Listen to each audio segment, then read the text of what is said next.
Yan mga kabro, pinagmamasdan ko ang aming bibi kung saan pupunta. Ha, pupunta? Ha? Naalala niya yung kanyang inupuan noon na nagpa-picture siya doon sa may punong yun. Oh, punta doon, dali. Punta ka doon? Ha? Naalala mo yung puno na yon? Yan mga kabro. Dito ikaw, daan. Dito. Magandang araw sa ating lahat mga kabro.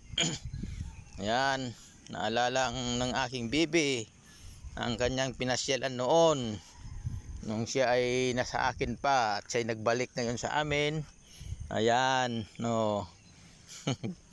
Ayan, oh, ang aming bibi sumama at nag-ano ng baka, naglipat. Oh, ayan, oh.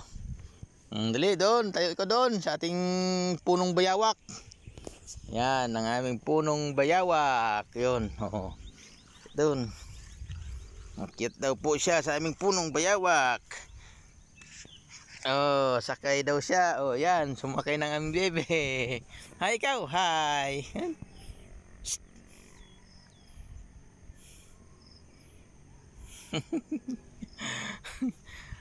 Ikaw malikot ha.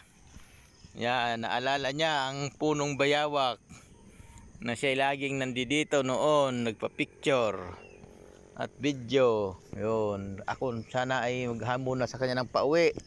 Sabi niya doon daw at nakita niya ito. Doon kasi kami mga kabro, nag-alam kami ng baka. Yun, naglipat. Nakita niya, pinatayo ko siya doon dahil pinatay ko yung tubig. Nakita niya ito, sabi niya doon daw, doon. Sabi niya ganoon. So magandang araw sa ating lahat mga kabro. Kumusta po ang inyong buong magdamag? Mag-ingat po tayo palagi. God bless you mga followers.